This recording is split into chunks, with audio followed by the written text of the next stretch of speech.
of David Cass, VP of Cyber and IT Risk Supervision at the New York Federal Reserve Bank.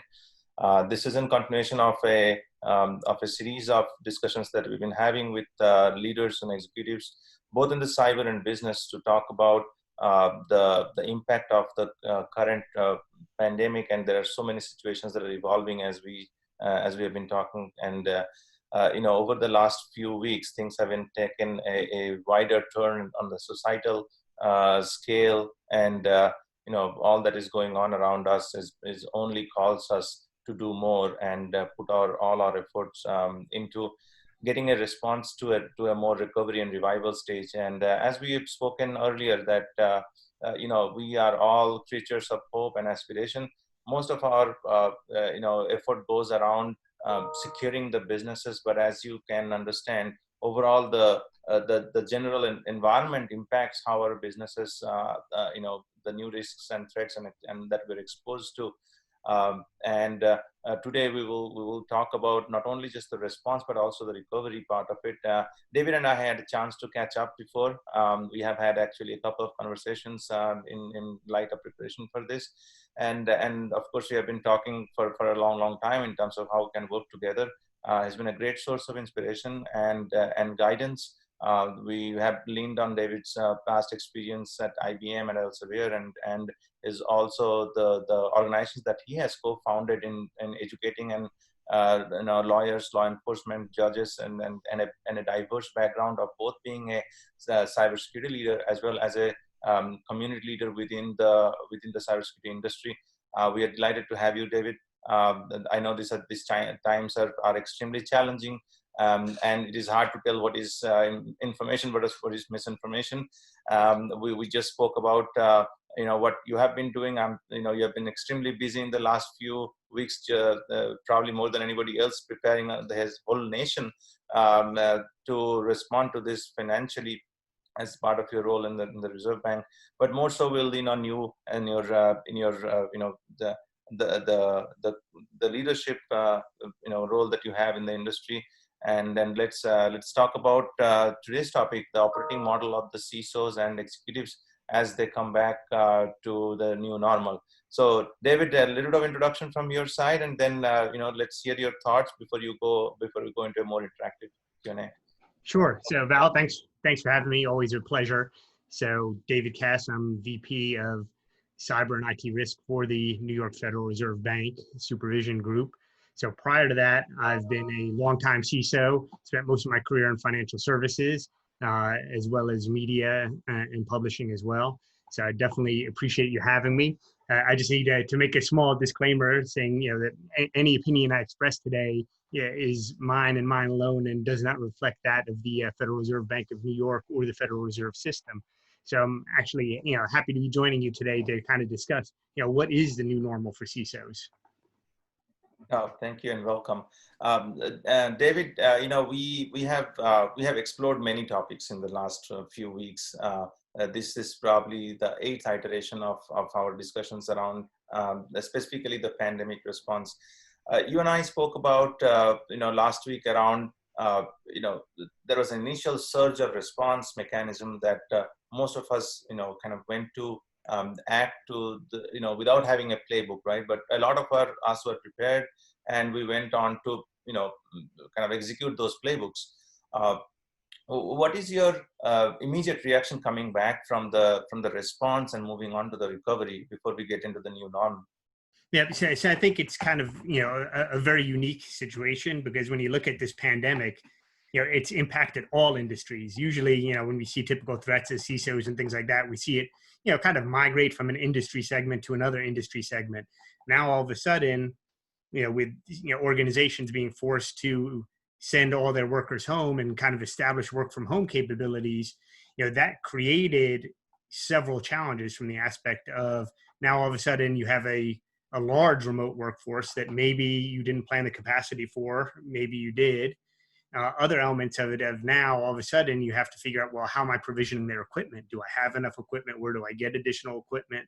How do I get them home? It's kind of like whenever you have an initial crisis, initial emergency, it's always, you have to kind of fight the fight with what you have. and then start looking to the future of, well, what else do I need? So while you're doing that and kind of transitioning everybody home, you have to be keeping an eye on, well, what additional risks am I, willingly or accidentally potentially accepting? So you have to start looking at, as I transition large workforces home, what's the impact to my governance and what's the impact to my policies? Do I even have the ability to conduct monitoring remotely, from those aspects of it? And some of the big challenges too is, asset management. Now, all of a sudden, maybe you're in a rush to procure assets, to get your remote workers or to get workers remote. So now you're competing for those assets. And then the other thing is, most organizations literally had maybe a day or two to send people home, or even less in some cases. So at that point in time, how do you image all of these machines? How do you get a golden image on it? So in a lot of cases, if you're sending people home, now you have to start thinking of, well, do I even have the capability to have consistent images on that? And things that we've taken for granted, like, change management, patch management, of having all these standardized systems, does that get thrown off from that point of view? Yeah, no, that's so that's so intriguing right now, in the sense that our typical capacity for remote work has been in the industry, barely 20-25% max, I would say. A lot of those that are, for example, my day job at UI, we carry laptops all around the place, and this sector is more equipped to have remote work probably for other sectors. So you have moved across sectors. Where do you think we could lean on some learning from those that we can take on to other sectors? Yeah, so I think, as you mentioned, coming from consulting, and I'm ex-Big Four myself, that's more the road warrior mentality, where it's the expectation all of a sudden, you're traveling, you're home, or you're at a customer site, you're actually, at a customer site more than you're in the office, from that point of view, usually. So when you kind of look at that, being able to remotely manage that capacity and still remotely consistently manage, that those images are important.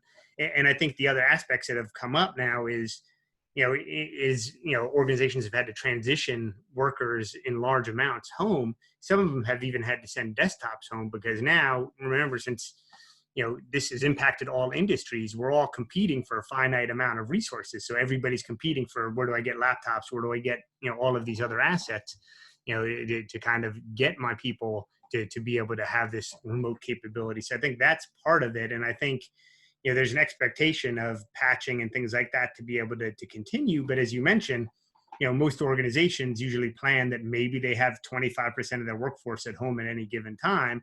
So now all of a sudden, you have to look at it from that whole capacity issue of okay, can your VPN manage the capacity?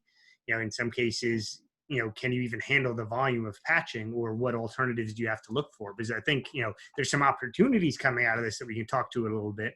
But I think the other big transition too is, coming from more of a road warrior background, it's kind of, how do you get the human element ready to be able to work from home from those aspects of it? Because now all of a sudden, you have, individuals that are used to working in an office environment, used to having certain policies and procedures. Now all of a sudden you're working from home. What does that mean in terms of, how do you maintain good security hygiene at home? Absolutely. And then you just reminded me of something that we all think about in terms of the policies, right, that we have in place. And the policies are usually static documents. It's been a long time rather than being living as it should be. And all of a sudden we are in a state where the policy of, for example, sharing a laptop or a desktop or an asset, a corporate asset with your family, or an outsider from those authorized individuals are kind of gone for a toss, right? So, there is this point now that, as many of us plan to return to work, and hopefully with all that is going on, a lot of organizations are already decided to give this work from home capacity and continuity of business that becomes the new normal. Where do you think, as we come back, and a lot of CISOs are kind of deliberating at this point on the return to workplace and the return of the equipment, what are your thoughts on how can we make that safe and secure? So I think that, that's an excellent point, because with the rush to get everyone home, you often don't think about, well, and what does that mean for my break fix work? What does that mean, if somebody decides to leave my organization, how do I get these assets back in a timely manner?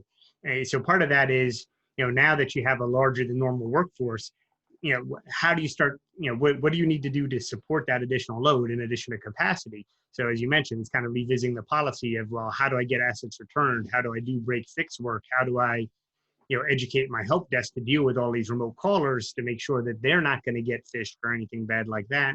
And then even longer term, as we've had the rush to deploy, as organizations rush to deploy all of these assets, not forgetting about the risk, what different operating systems, what different images, what are you deploying? So this way, kind of, asset management from the what's old is new again, of now really looking at, how do I make sure that I have a good handle on the asset management with getting all these devices in the hands of my remote workers in a quick manner to make sure that, I don't have unauthorized devices potentially connecting, or as you mentioned, that, I can recover my assets.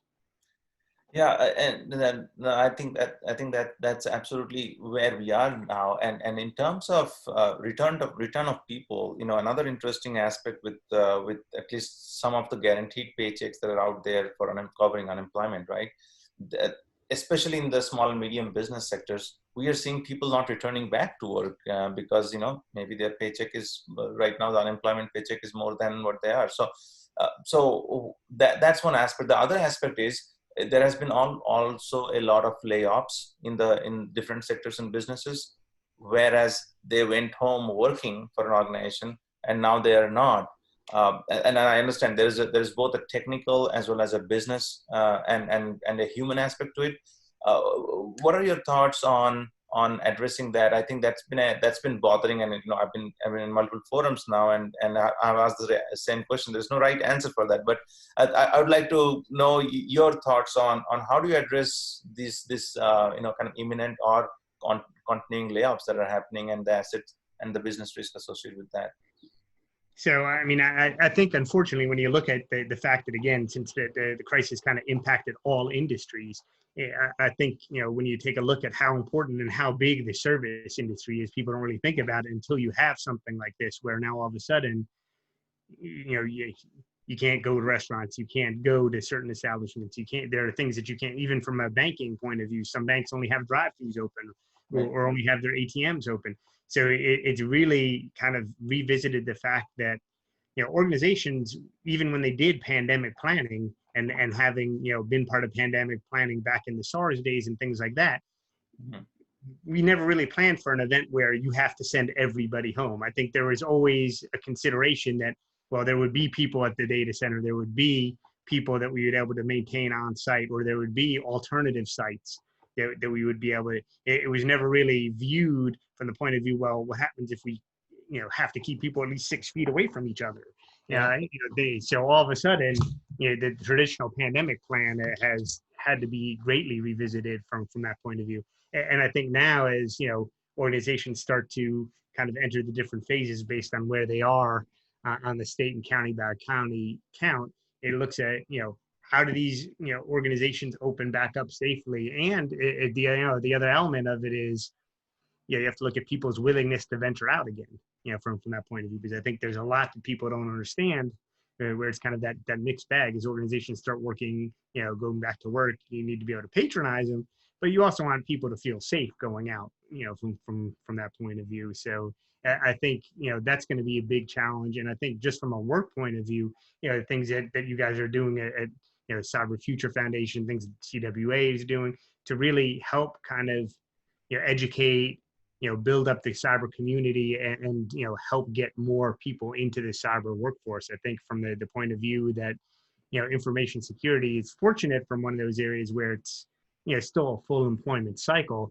And it's, how do we kind of bring up the next generation of cybersecurity, individuals and professionals, from that point of view. So I think there's a lot of opportunity still to come into this space. But, I think those are things to think about as organizations are getting back to work, that, cybersecurity is always going to be a challenge where we need people. No, absolutely. I think you're coming closer and closer to my favorite topic, whereas how can we put people back to work? Like, especially in cybersecurity, how can we continue the momentum that we have had built over the last almost 5, 7, 10 years or a decade now, to attract the talent and keep them in cyber I mean, now it's a really hard, tough time for people, those that have been displaced from their work, those that have just graduated, those that have had lost their internships and all. I think one of the things that we discussed today about our society of mentors concept, that now the experienced you and me and so many of others in this industry community are that we are struggling with a lot of challenges that we haven't really dealt with before. Maybe some of us are more prepared than others. We have had our playbooks that are in certain aspects being played out and executed, but there are so many that are looking for the next opportunity. And I think you just hit the nail on the head. This is an industry which has always talked about negative unemployment. We didn't really have enough people as we need. So my next question is around, as we build this up, the recovery and the revival process up, and which is where exactly our focus is where do you orient these young people or those that are looking for a new career that have been displaced to start from, right? Because everybody needs a starting point. Yeah, so I mean, that's a great question. And I think, one of the nice things about cybersecurity and things like that is, really, not only from people new to the industry, that it's really kind of like an age agnostic profession, from that point of view, because there's so many different points of entry. So, it's a matter, some people come into cybersecurity through learning to code. Some people come in through learning like the infrastructure security. So I think part of it is, there are so many, potential pathways. And when you look at, cybersecurity versus IT risk, and you look at an audit, I think there's a natural path and progression of opportunities. I think the challenge historically has been, information security does, it's getting better, but it doesn't do a great job of portraying that there is a career path through there if you want it. So granted, you and I know super highly technical, application security people that's what they want to do. That's purely their focus. Other people want a career track. The nice thing about cybersecurity is it offers the best of both worlds. If you want to continue to be an individual contributor focused on, threat hunting, focused on secure coding, there's plenty of opportunities. Or if you want to figure out, well, how do I get to be a CISO? There's plenty of need, from that space. So I think part of it is looking at, well, how do I transition in and start learning about this? And, I think what you guys are doing, what the CWA is doing to offer programs and tracking and kind of apprenticeship areas of getting that basic skill set down to make you even more valuable to employers. I think that's helpful, from that point of view. So it's really looks at it as, how do you get in? And the nice thing is, you don't necessarily need to get into it through college. There are other ways, to start picking it up, whether it's through coding, whether it's through, application security. There's so many ways that we could probably spend a day just talking about, well, how do you get into it? Yeah, no, absolutely. I think that's the point that we need to get out. I think this is one of the most poignant, messages that needs to go out, that you don't need to be a technology wizard to get into cyber. I think that's kind of been the mentality, and that has kept a lot of people at bay. But you need program managers, you need technical writers, you need people who can actually send a message out. I mean, I'm always amazed at those cybersecurity conferences. Now we see all this cartoonists drawing out the pictures like as you speak. That's the most fascinating factor for look at the speakers or look at the artist who's drawing it out. I think there is so much breadth of opportunity. And that is what we definitely need to kind of promote, both through what we are doing at CFF as well as outside with all the other collaborating partners that we have. One thing that we have always kind of struggled with is there is a pent-up supply on a scale that has not been before. I think that's improving now, but there is also a gap in kind of where do we connect the demand and the supply? I mean, every time I talk to a CISO or someone of your capacity, they have been very keen on getting people in and giving them opportunities, a breadth of opportunities. What do you think is the roadblock to actually opening those floodgates to those talent? So I think more organizations are starting those internship programs that you mentioned. Are starting the early recruiting and hiring. I think the other aspects of it, when you look at all of the the small and mid-sized businesses, I think, in that aspect, they're greatly underserved, from that point of view of, not only from the point of view that they may not understand their potential security risk exposure, but also from the point of view of, why we need more people in the environment, because you're competing for talent against, larger organizations that have probably a higher willingness to pay. It doesn't mean that the smaller mid-sized businesses are less vulnerable. So I think part of it is looking at, not only how do you kind of educate some of the small and mid-sized businesses of the fact that the security risks are real for them, or the security threats are real from that point of view, but how do you kind of help right size the environment so there's opportunities for individuals to even learn and go from there as well. Yeah, no, I think that's another important point you just hit, that the opportunities are not just in the big organizations. They have the resources, the wherewithals, the budget, and I think the exposure to attract more talent and to drive their own security outcomes. Of course, there's a huge tail of third-party suppliers that are exposed to the risk, and I think that's the long tail that we have to address, right? Small and medium businesses are typically the suppliers. I mean, no, large organizations don't sustain by themselves. They're always an ecosystem of third-party vendors and suppliers, and I think that gets overlooked. What are your thoughts on addressing that and opening up that as an opportunity? Because third-party risk gets talked about in the risk angle, but not necessarily in terms of executing to the level that everybody gets an opportunity to address the risk. I mean, we give this mandate from large organizations to smaller organizations that you need to be secure so that you can integrate and work with us, but not necessarily the reverse, that we will work with you to make you secure as well, right? I mean, what are your thoughts on that? So I think that's a huge challenge that's been only highlighted even more in today's environment, because when you look at, we kind of talked to the rush to get everybody to work from home, the next thing that kind of added on from their point of view is all of a sudden, who are your critical third-party suppliers and how do you work with them? Because, a lot of larger organizations have, privileged users. I mean, you have your full-time employees that may or may not be privileged users, but a lot of times some of the third parties that are providing services to you have a need for privileged access and things like that. And historically, those are usually given on campus. So now all of a sudden you're faced with that dilemma of, well, I trusted you as a third party when you're doing that kind of work, but you were on my premises. Now all of a sudden you're working from home and I have to remotely grant you these accesses. So part of that is looking at, how do I understand the security profile of that third party? And then if you're a larger organization, that's critically tied to working with them, how do you help them improve that posture? Because now all of a sudden, with this rush to get or everybody home, there's been stress on third parties.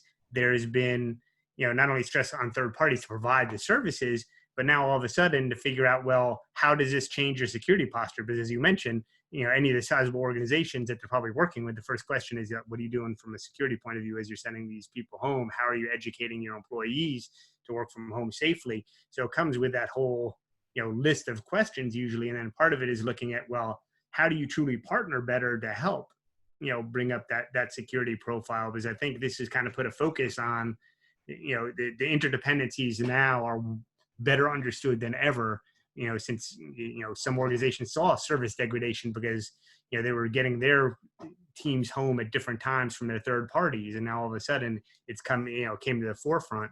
And, if you're working with third party providers that are in different countries, what's that mean? Some countries, their infrastructure, isn't, designed necessarily from work from home. It's designed to support big corporate campuses. And that leads to additional third party risks. So I think it's really, kind of revisiting that from the perspective of, not only are you aware of what are the third party risks, but looking at it from the point of view of, when you have rapid change like this, how do you work with your partner to make sure that, they're actually improving their security posture? Or if you have how do you help them improve that security posture? No, thank you for that. I think that's an essential element that needs to get highlighted. You know what? I think expanding on that thought, who are probably the most equipped to actually make the awareness better than the cybersecurity third parties, right? So and you've been in this position as well, with your past positions in terms of working for a significantly large security company, and I mean technology company, but a huge security arm.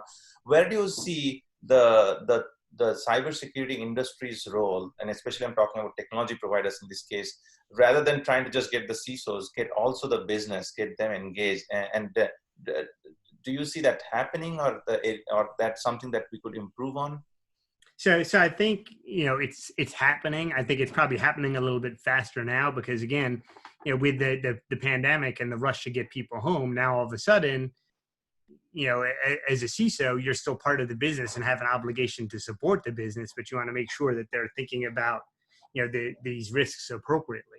So part of it is, because again, if nobody can work, you're not, your organization is not generating any revenue, and there's going to be challenges from that aspect of it. So part of, changing that security mindset is looking at it from the point of view of looking at, how do I help support these, organizations to have, I guess, the right frame of risk from that point of view. Because again, accepting risk at the end of the day is a business decision, but you want to make sure of, are they aware, and how does the dialogue change as the environment changes? Because now, if you were a CISO of a smaller organization, you may now have, of a 400 person company, you may have only had to manage from 1 or 2 locations, but now all of a sudden, with everybody work from home, you have like 500 remote locations if you had 500 employees. Yeah, the dynamic is changing.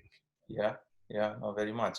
And I think I'm seeing different clients within EY as well as partner community within the CFF community as members and partners that they have to live by what they have created or inherited in terms of the infrastructure, right? I mean, if I be very specific, those that have, say, for example, a VDI infrastructure where they have virtual desktops, they have a certain exposure and threat portfolio, and those that have, say, a always on VPN but very secure and hard perimeter, and that all of a sudden has changed.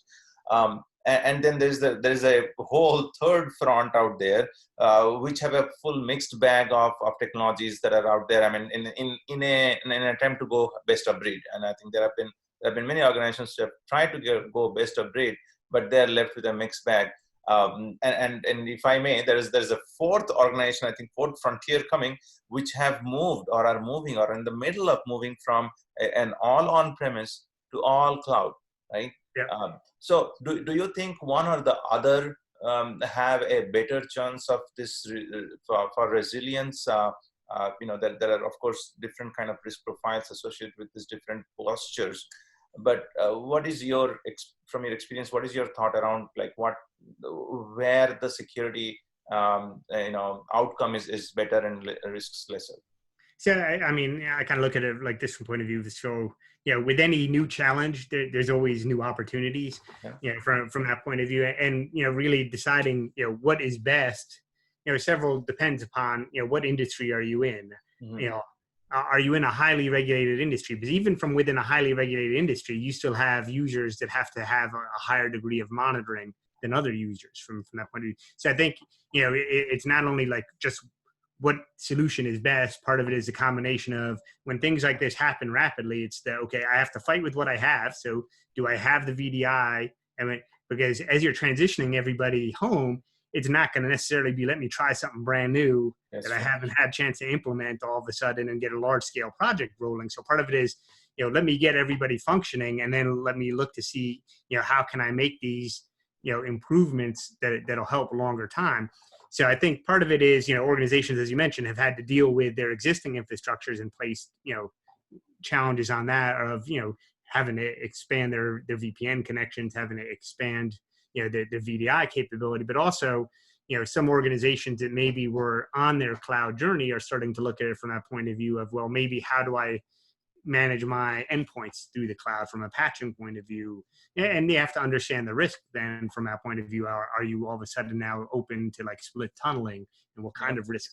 So I think there's opportunities. I think now with almost now what's a global work from home force, you're going to see more of the importance of cloud and things like that, because it just gets harder to manage all those connections through a finite set of connections and things like that from a bandwidth and potential bottleneck perspective. So I think, you're going to see more use of that kind of technology. But again, it's kind of like when any organization goes to cloud, how well do you understand it? how are you consuming it from that point of view, whether it's like infrastructure as a service, platform as a service, or SaaS. And we could spend a whole day or two on that. And then you understand, what's that shared responsibility versus shared accountability model? Because accountability always lies with the company, no matter what. You can't, you can outsource anything, but you can never outsource your accountability. So you have to kind of make those informed decisions on how you're going to support the business based on their risk profile. And I think part of it is, with this fast transition that happened, looking at it of, well, how did this large work from home workforce change my risk profile of the organizations? Am I managing the capacity and security appropriately? And then how can I kind of enhance that from a point of view? Because it's clear that, organizations had to enhance certain things from how they monitor, how they patch. And I think those discussions are going to kind of continue, because right now, organizations, as you mentioned, are various states of when they're actually getting back into an office. Yeah, no, that's so true. So, a couple of questions, and I think the last few, I'd say, in terms of, getting to the next level and the new operating model. What do you think, as a takeaway from this, what are the challenges that you think are something that they have to, that this, from this new norm, we have to take forward, that we have to live with, for example, right? I mean, work from home is remote, and remote work is definitely one that is probably going to stay with us for a long. And so is probably a lot of sharing of assets that we haven't really done before, that were dedicated assets. Now it's shared. What do you think are the things that our leaders should be looking for? Sure. Yeah. So I think in addition to work from home becoming more significant, and also that's a potential source of opportunity, because some organizations are looking at it now, they can cast a broader net for recruitment of talent. So I think there's definitely some opportunities in that. And I think the other part of it is we have to revisit the way we do business continuity, because when you look at it right now, most organizations are functioning or running off their business continuity playbook, or they're at this point in time. We usually think of, business continuity and disaster recovery as short duration events, and then you get back to normal. This has been a much longer duration event. So part of it is, what's your backup plan for how you're operating now? So, I mean, it sounds cliche, but business continuity, while you're in business continuity, is pretty important.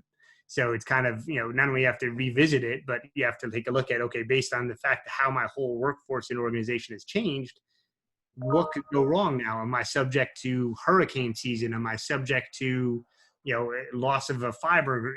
Am I subject to, I know it's been years since we've seen, like a big DNS outage, or things like that, or, am I prone to civil unrest? Things that, we have to think about in the current business continuity environment, which we're running on our BC plans in a lot of cases. Now, what's the backup plan for that?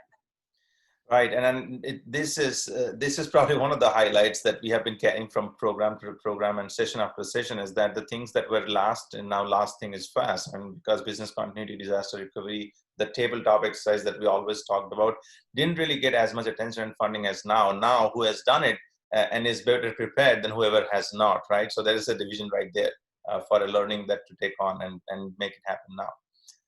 Yeah, and I would say the other part too is kind of mentioned is, look at revisiting the third parties of how do you guys work together? How do organizations successfully work well with their third parties? Because I think now we've seen stress where, third parties have, either struggled to get people home or struggled to procure equipment, where there's been service impacts, where some organizations have been trying to change their terms and conditions or change their level of security. So it's kind of like, how do you keep an eye on this so you're not piling on the security risk? Because what will happen is, as we transition to whatever the next new normal is going to be for the work, is you don't want to forget about, these risks that have accumulated, whether it's all these new assets that you have to manage, whether it's the extension of privileged access to your third party, whether it's the fact that you have to update your business continuity plans, not forgetting about all these new risks that, some of them organizations have had to accept just to get the organization up and working. But, the last thing you want to do is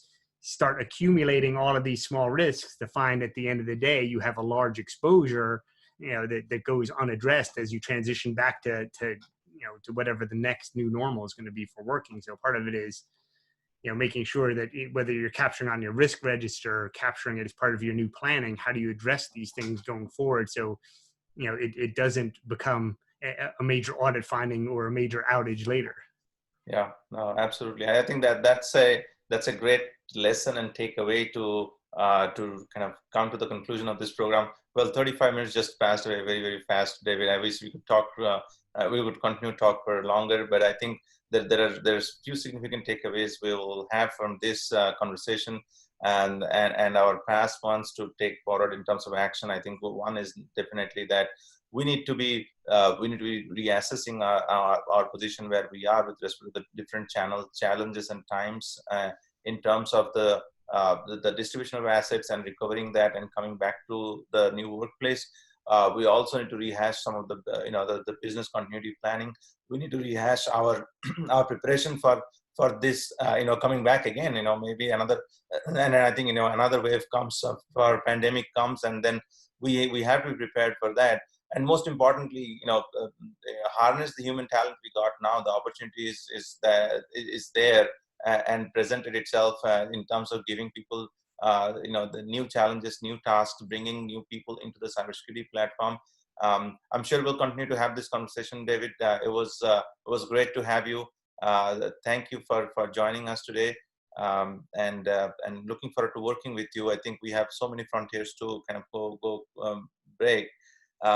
In today's program, we kind of planted the seed for our next program. So next week we're going to have Malcolm Harkins from Symantec. He's a long-term friend of CFF. He's the Chief Trust and Security Officer at Symantec, and he's rolling out a big program for small and medium businesses. So David, hopefully, all the recommendations that you gave will be taken forward to, and we'll hold another innovation company accountable for that.